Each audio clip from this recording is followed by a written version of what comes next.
Hi, my name is Bridget Collins. My pronouns are she and her. And I'm a general contractor / model and actress.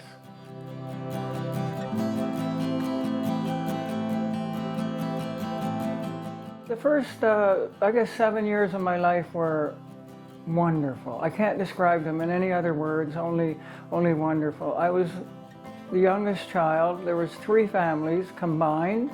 My mom's family, my dad's family, and their family, and I was the youngest, so obviously I was favored over all the rest, you know. Most of my siblings were grown up and married before I was even born, so I basically had a sister. Her and I were fairly close because we were the same age.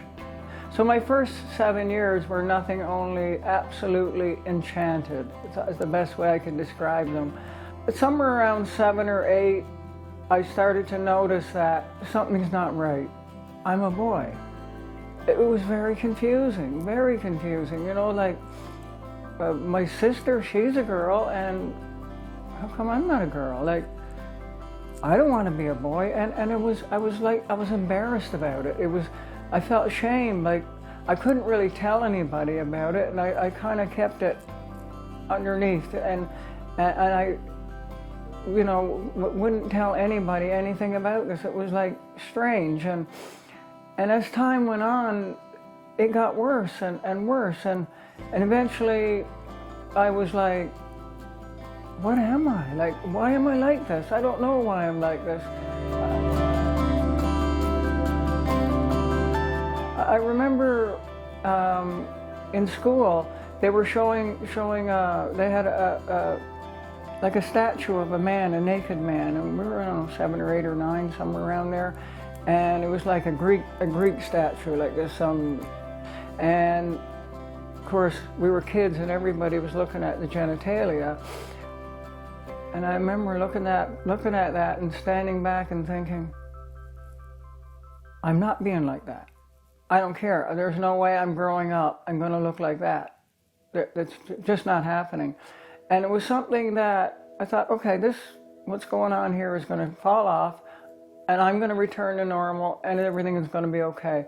And I set that in my mind. I literally believed it. I made myself believe it, because I'm not being like that. There's no way. I mean, that's, you know, and I convinced myself. It eased a lot of my troubles and confusion, knowing inside that when I grow up, I'm not going to be like that. And I could focus my mind on that, and I actually believed it. And every now and then I check, yeah, it's falling off. But in reality, it wasn't. But I made myself believe it was. Then I went into my teenage years, and like, the embarrassment and the confusion was just sometimes completely overwhelming, and this sense of shame. What is wrong with me? I couldn't, and I didn't know what it was. There was no internet, there was nothing back then, and I looked in the encyclopedia because that's where all of our knowledge was, and there was nothing in there about it. So it was just something I kept beneath me, but it was really, really agony sometimes, because my body is saying you're a boy, but my mind is saying you're not a boy, you're not a boy, you're a girl. So in my early teens, one day I was home alone. I was 14 years old. My parents were gone, my sisters were gone, wherever sisters go, and I'm at home, and 14 years old in the 70s, you know, long hair was common. I had cute long curls and all this, and I looked in my sister's closet. She had a beautiful dress there, and I was looking at her makeup on the dresser, and I just took a little bit of mascara and put on my eyes. Oh, I like that. And I'll put some more mascara on this. Oh, I like that. And then a little bit of lipstick on my lips. I like that. I'm looking at myself. I look good. Oh yeah, 14 years old, I look pretty good, because my features, you know, they were kind of boyish, girlish, young, and I put on her dress. I like that. I look so good, and I'm looking in the mirror. Oh my gosh, it was so transforming. It felt so right, so wonderful. It felt so good. I got ready. I went outside, walked around in the town, and I heard some people say, "Who's that girl over there?" I don't know. Oh, maybe I don't think she's from around here. I didn't see her before. And it was it was absolutely thrilling. I was out as a girl, as myself, the way I was meant to be. And at the same time, it was terrifying. Oh my God, someone's going to know. If I get caught, they're going to kill me. Oh, they're going to declare me mentally ill and lock me away, because I heard that's what they did with people like me. And I ran home as fast as I could. I just couldn't take it. I had to take that clothes off, but it felt so good. I was 14 years old, and that was my first time going out as a girl, and I'm telling you, it was absolute. I can't describe the thrill. I just can't describe it. It was wonderful.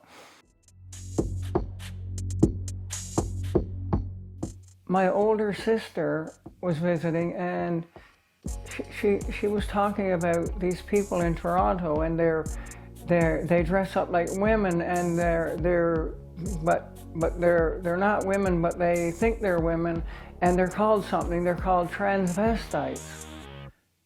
And I was listening to them talking. I couldn't believe what I was hearing.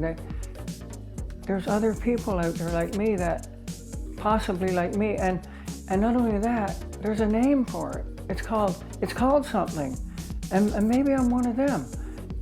And finally, some clarity came to my mind.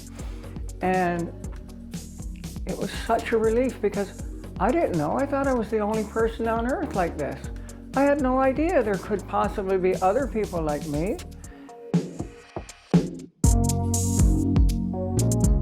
I had a job with a construction company, and we were working downtown, and the guys took me downtown, took me down in the basement of this building.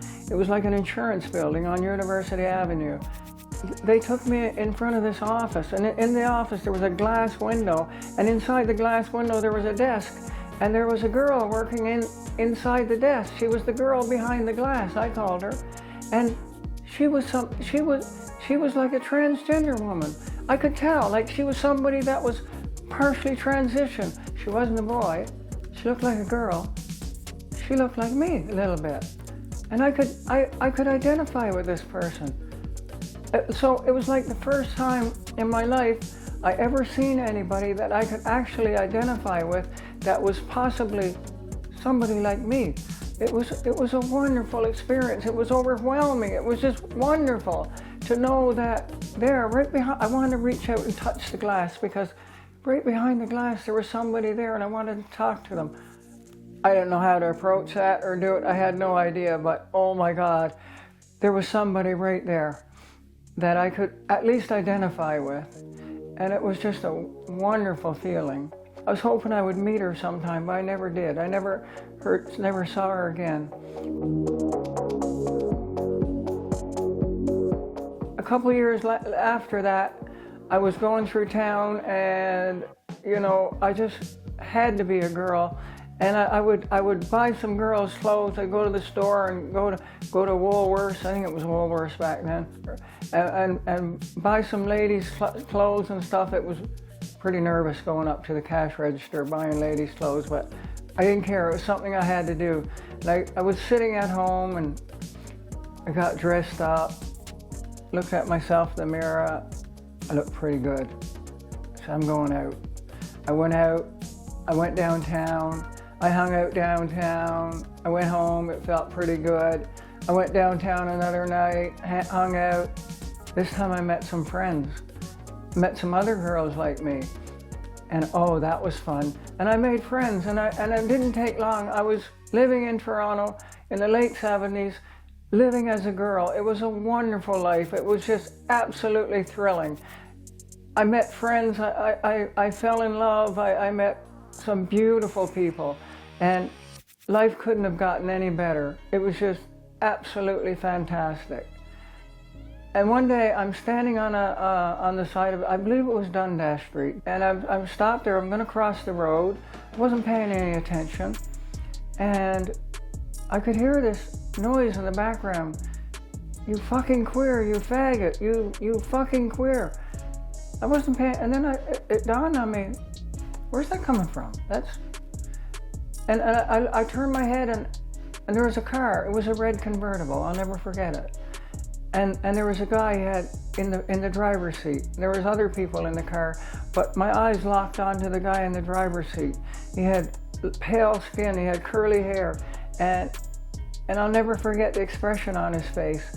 And he was cursing and swearing on me and calling me a faggot and everything. And I could see a baseball bat in the back seat that somebody else was holding.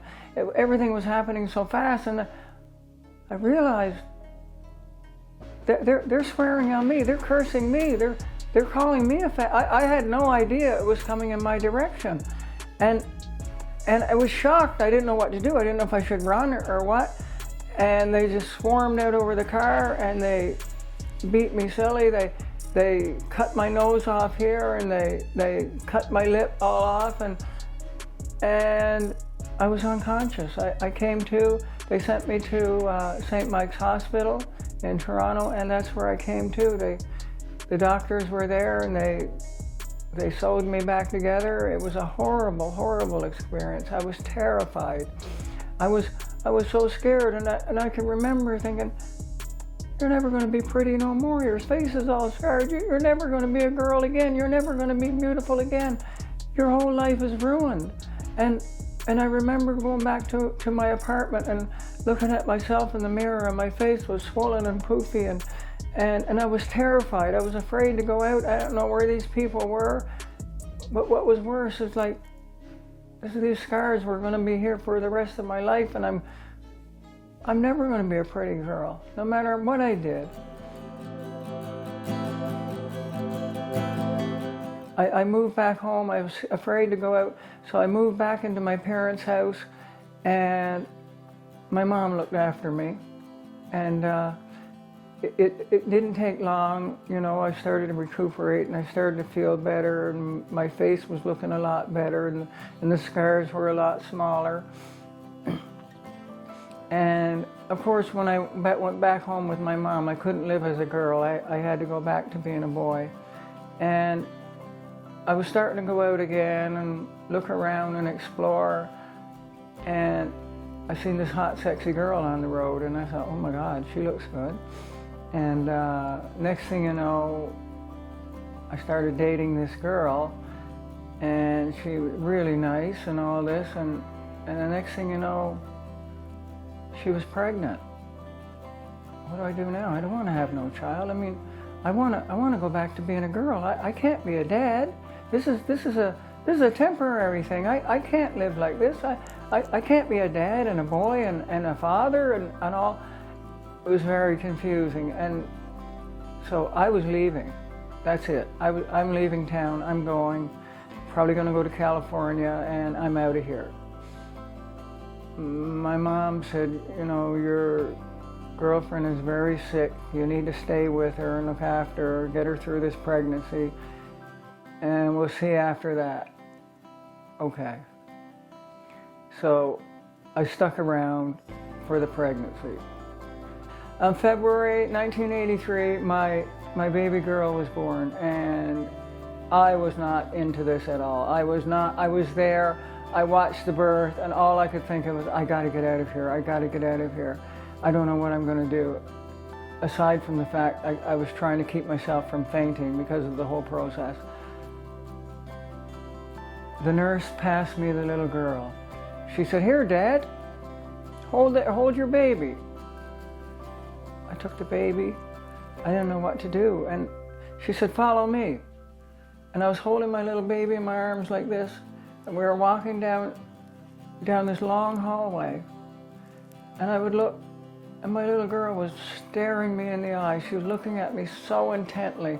Her big blue eyes were just staring at me, and oh my God, I was falling in love. Literally falling in love. And we took the baby into the nursery, and now I don't know what I'm going to do. I don't know what I'm going to do. This little girl is right there like that, and I'm in love with this baby girl. I don't know what I'm going to do. So shortly after, we took the baby home, and I was home alone with the baby. And my mom came. And she said, she picked the baby up and she was holding my little girl. And my mom was crying. Okay, I know I'm in trouble. Mom's holding the baby and she's crying. And she looks at me and she says, when you were young and when you were single and before this child was born, you had no responsibility whatsoever. You could do whatever you want. You could sleep on the side of the road if you want. You could be a man or you could be a girl. It was up to you. I had no choice. I promised my mom I would be a dad to my little girl. I would be her father and I would raise her. I'd raise her properly. I would do it right. I knew the implications of this, but I agreed to do it. I made a promise to my mom.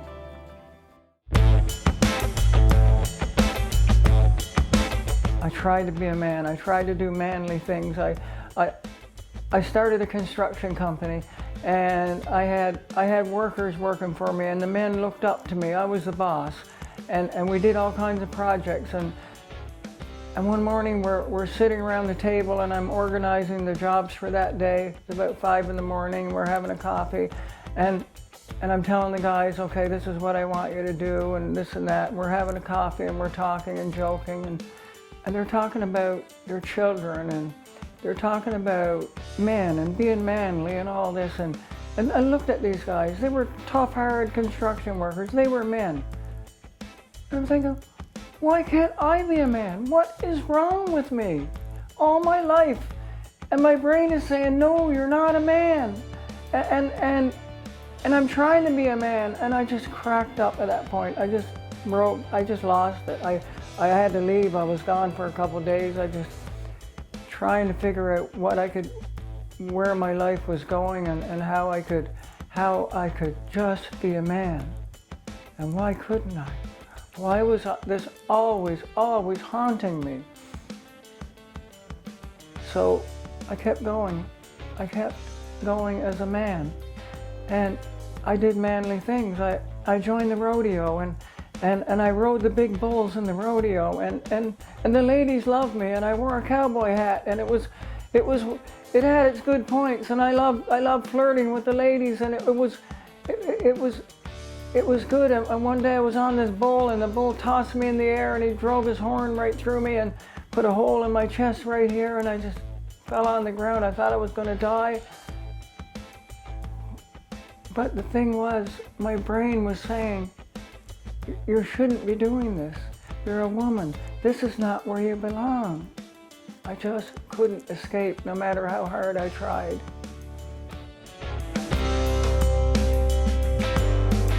One day, my daughter comes to me and she says, Dad, I'm moving out. What? Yeah, I want to move out. I want to get my own apartment, and I want to move out on my own. Okay, I protested. I didn't want her to do that. I mean, you know, everything's free at home. But okay. So the day came, packed up all her stuff, and she took everything in her bedroom, and she needed this and needed that, and drove the truck up and put it all in her little apartment, and came home. It's just me at home. Her mom stayed up there with her that night, and it was only me at home.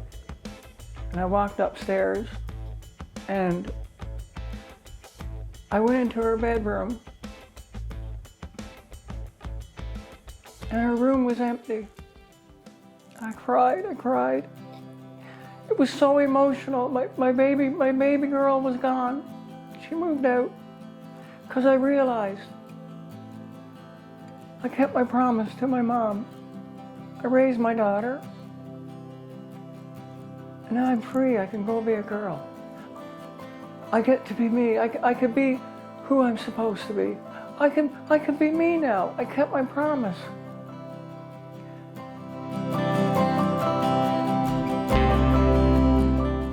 Due to circumstances in my life that were kind of overwhelming at the time, I wasn't feeling well. So I went to the doctor, and I had cancer. stage 4 cancer. It was in my mouth, in my throat, it was in my upper respiratory system. It was everywhere. And okay, probably gonna die. But I had so much that I didn't accomplish. I mean, I didn't want to die as a man. I mean, there was things that wasn't right. And there's no good time to die, obviously. So I went through the treatment, and I just kept thinking, death is not an option here. You know, I went through radiation treatments, I went through chemotherapy, I went through hell. I went through hell and back. Eventually, I got better. Something happened when I got better. That guy that I was, that man that I tried to be, he died of cancer. But Bridgett, she came to life. And there was no way that she was ever going to go back again. I went out and bought some female clothes, I bought some makeup. I sat down in front of a mirror one day, done my makeup, got dressed, stood up, looked at myself in the mirror, and I said, there she is. That's her. I got ready, I walked downstairs in my house, got in my truck, and I was going out for a drive, and I thought, uh-oh, I gotta get gas. And I lived in a little community where everybody knew me, so I thought, everybody's gonna recognize me. I got out, got gas in my truck, no one ever noticed me. Drove away, and that was it. I was home free. I was out for the first time in my life. I was happy. I'm incredibly happy right now. And that's how I came out, and I've been out ever since.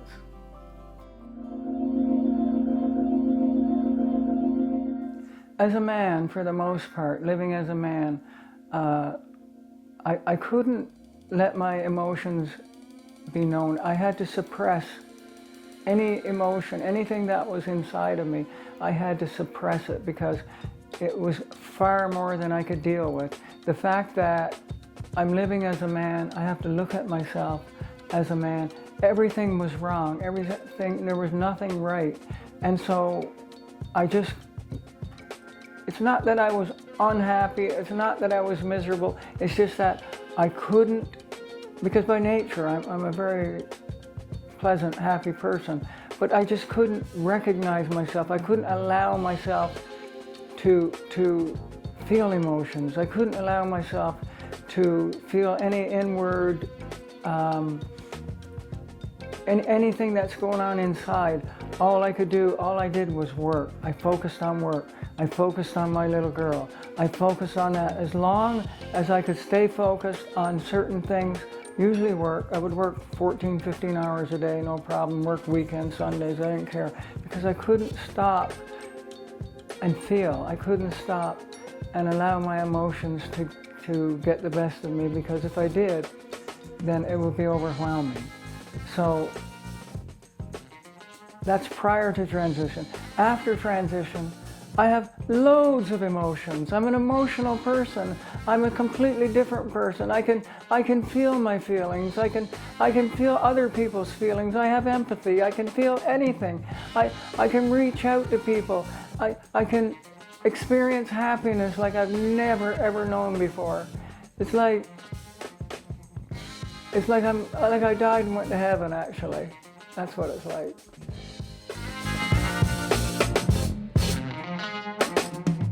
When I decided to do the complete transformation, to go from male to female, one thing I did, I walked away from everything. Everything I owned, everything I had, everything I possessed, everything.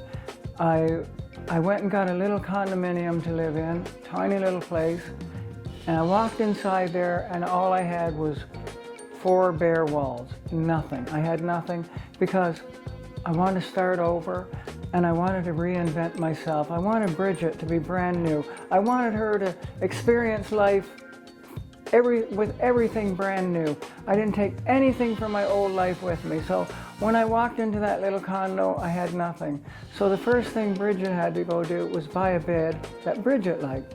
She had to buy some artwork to go on the walls that Bridget liked, and dishes and everything that you need to go into this little condo to become this new person. And every day, one of the big highlights is every day I'm discovering this girl, and I'm still discovering her. She is so different. She is so full of life. She's so charming, and every day I discover something new about Bridget. She's a wonderful girl, and that is a highlight. Other highlights would be going out and meeting people and making friends and getting ready and getting dressed up and buying clothes and trying my best to look good and just being me in the community. Just being me in the community. I go out, there's not a lot of us out there.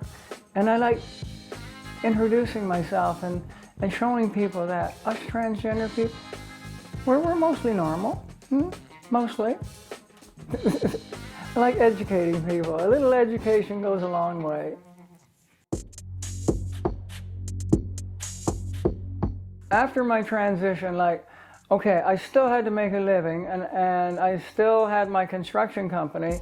So I was wondering, at first it was really difficult to go to work dressed as a girl. So at first I was going a little bit androgynous until one day I said, I can't do that anymore. I'm just going to go be who I am. I'm tired of being not who I am. So I was wondering how my customers would take it. And I've had customers for some 20 years.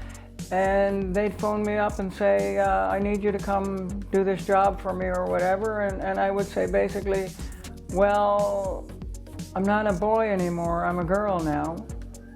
And their response is, oh, okay. Well, you still do the work, right? Yeah.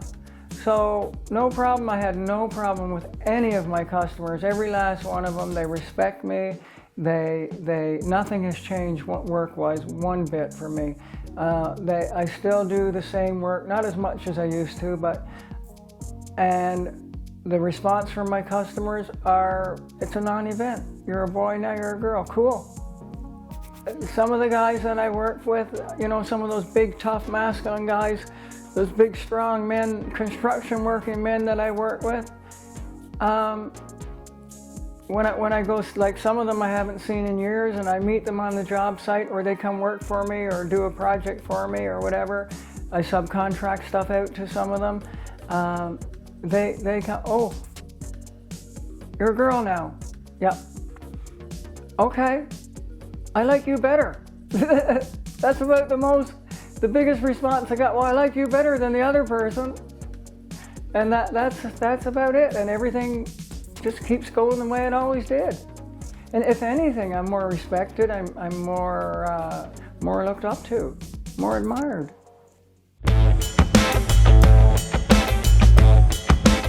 If there's somebody out there watching this and you could possibly think that you're maybe transgender, some of the biggest fears that, I know I had some pretty big fears that, how am I gonna get from A to B? How am I gonna get there?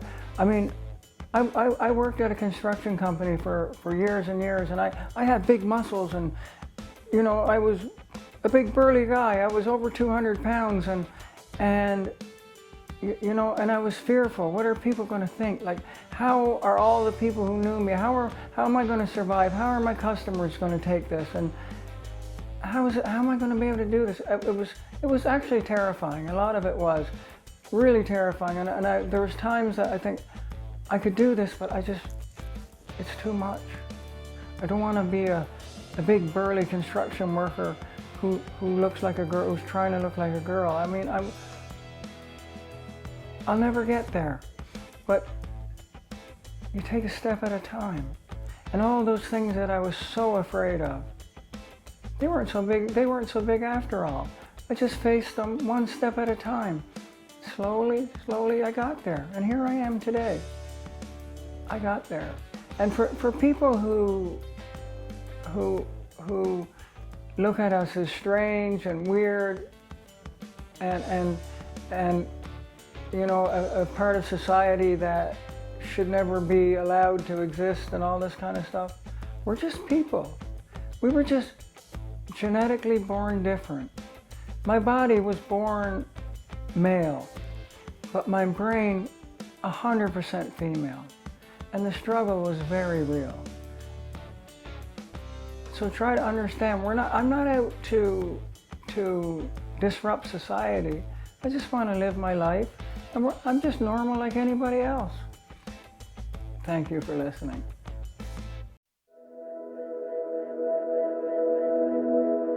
I'm downtown Toronto, right on Yonge Street, and I used to go to the clubs in Toronto, like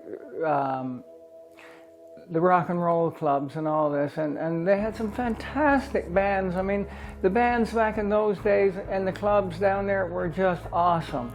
Awesome, like the Gasworks and Young Station and Piccadilly Tube and the Elma Combo, and they were just amazing places, just like a rock concert every night. And then I came out of the club, you know, the clubs were letting out a lot of people on the streets everywhere, crowds everywhere, people were hungry, getting something to eat and stuff. And I sat on the steps of one of the buildings, I think it was a courthouse on Yonge Street. And there was a girl there sitting by herself. You know, this was like 2 in the morning, and I'm looking over, and it's strange for a girl to be there by herself. So I went over and started talking to her. And I realized she's transgender. She's like me. Okay. I started talking to her, and she told me she just came up from the States and she was supposed to meet a guy here. He didn't show up, and she's stranded. No problem, darling, you come home with me. I brought her home with me, and we became such good friends. Oh my gosh, we were so close. Her and I would share our clothes and, you know, go buy clothes and get dressed up, and it would take us hours just getting ready. Like, it was so much fun getting ready and getting dressed up and trying different makeup and stuff, and she would do my makeup, I'd do hers, and we tried different techniques. Joni was from the States. Her father declared her mentally ill and had her locked into a mental institution, and she escaped down there and hitchhiked her way to Toronto, and it was wonderful. She was here and she was living with me, and we were just kids, and we were having such fun. I mean, it was just fantastic.